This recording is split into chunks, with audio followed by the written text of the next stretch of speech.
$9,400. Cash. A 2011 Honda Civic with 76,412 miles on the odometer. It's 4:47 on a Saturday afternoon, and you're standing in the driveway of a man named Larry, who keeps apologizing that his wife made him sell it. He hands you the title in a manila envelope softened at the corners. His hands smell faintly of garden soil. You drive the car home in the golden part of the afternoon. The radio doesn't work. You don't fix it. Nobody tells you that this driveway, on this ordinary weekend, in this small suburb where nothing is supposed to happen, is a fork in your life. Nobody warns you that the boring, slightly embarrassing decision you just made, to pay for a decade-old economy sedan in cash while everyone you know is financing something newer, will quietly compound into something you cannot currently imagine.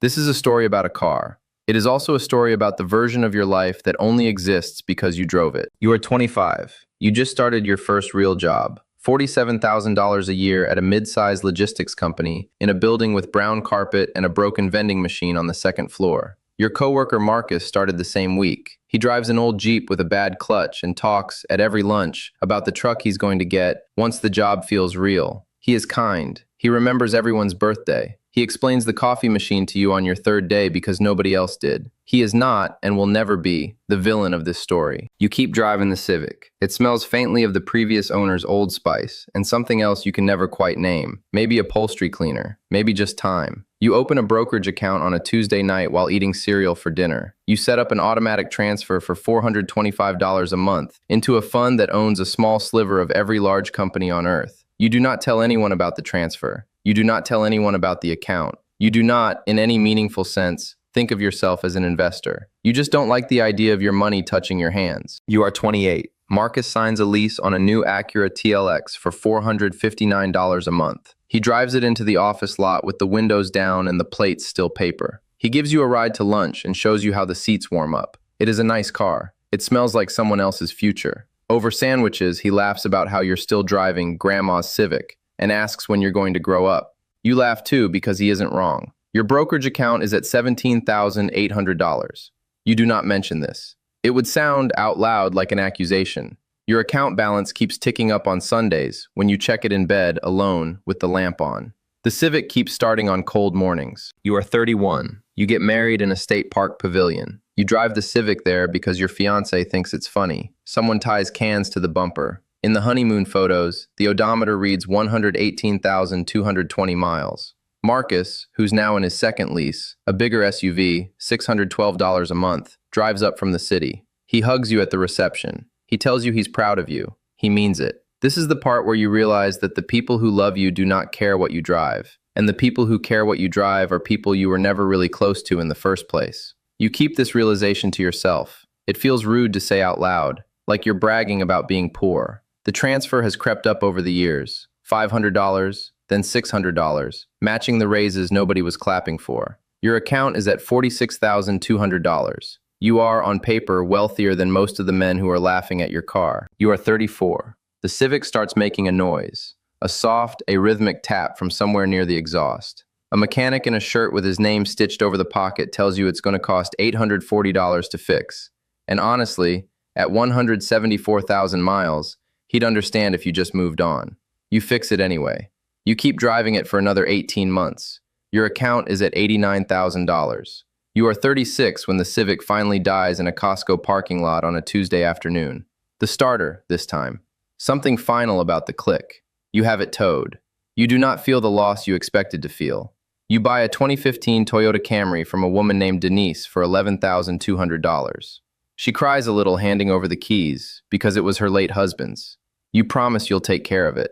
You mean it. You are 39. Marcus has been promoted to director. He drives a new Lexus RX now. $1,100 a month. 3-year lease. Next one already scheduled. He shows you the panoramic sunroof at a work party. It is genuinely beautiful. He asks, half joking, when you're finally going to stop punishing yourself. You do not know how to explain that it doesn't feel like punishment. It feels like a small, ongoing act of trust in a future version of yourself who might need the money more than the current version needs the leather. You say something vague about how the Camry still runs great.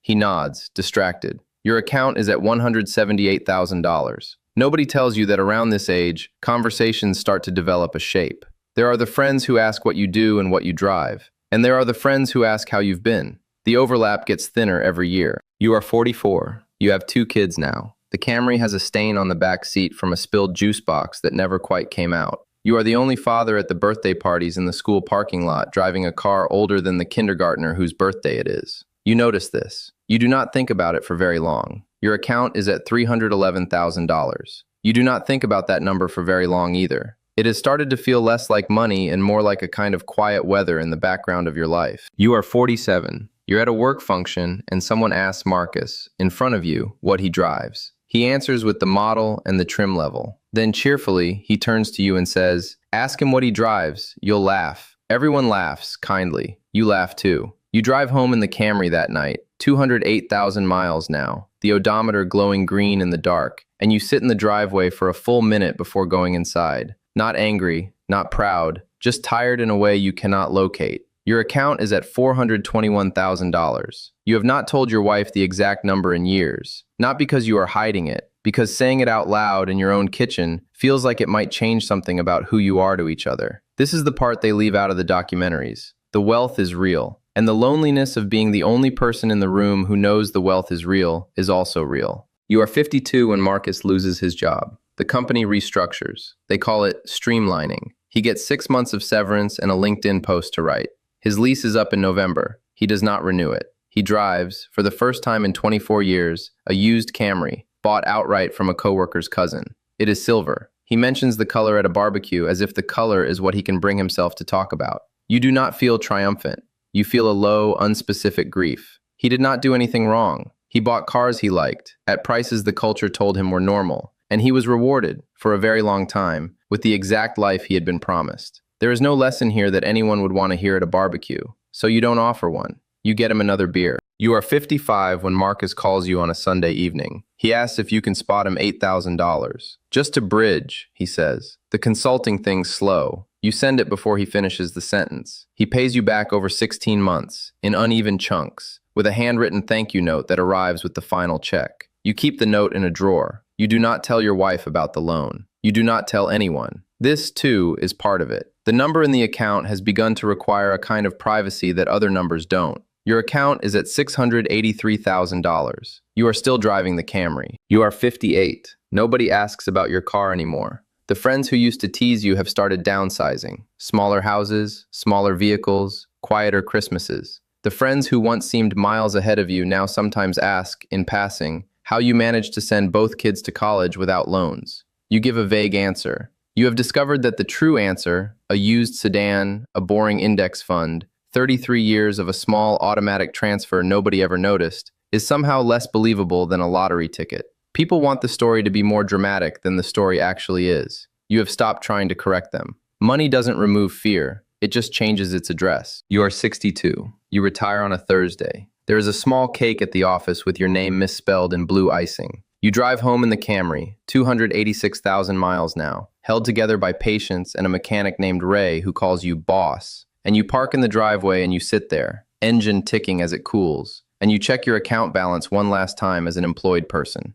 It reads $947,300. You expected to feel something. You feel the vinyl of the steering wheel under your thumb. You feel the late afternoon sun coming through the windshield at the same angle it came through Larry's windshield, 37 years ago. In a driveway in a suburb you have not driven back to in decades. Nobody tells you that the number, when it finally arrives, will not feel like the number. It will feel like a Thursday. It will feel like a steering wheel. It will feel like a car that still smells, faintly and impossibly, of a stranger's Old Spice, even though the stranger has been dead for 20 years and the car isn't the same car. You buy yourself a small thing to mark the occasion, a better coffee mug. You cannot bring yourself to buy a new car. The Camry is fine. The Camry has always been fine. The Camry, at some point you cannot pinpoint, stopped being a car and became a kind of quiet argument you were making, every morning, with a country that kept telling you that you deserved more. You are 66 when a young man knocks on your door. He answers an online ad. He wants the Camry. He is 25. He has just started his first real job. He pays you in cash, $2,300, all it's worth now, and honestly a little generous. You hand him the title in a manila envelope softened at the corners. Your hands smell faintly of garden soil. It's 4:47 on a Saturday afternoon. You almost say something to him. You almost tell him about the account, about the 37 years, about Marcus, about the birthday parties and the barbecue and the note in the drawer. You almost tell him that the car he is about to drive home in silence, past all the newer, shinier cars and all the driveways he'll pass, is not embarrassing. That it is, in fact, the loudest thing he will ever own, if he lets it be. That the badge on the hood was never what people saw. It was what he would slowly stop needing them to see. You don't say any of it. He wouldn't understand. Nobody understands this part until they've lived it. And by the time they've lived it, they don't need to be told. You watch him drive off. The radio doesn't work. He doesn't seem to notice. You go back inside. You make coffee in your good mug. The house is very quiet. The sun is doing the thing it does. Somewhere, in an account you no longer bother to check on Sundays, a number keeps ticking up, slowly, the way it always has, the way it always will, long after you've stopped caring what it is. You spent 37 years driving cars that did not announce you, and in return, you became someone the world could no longer quite reach.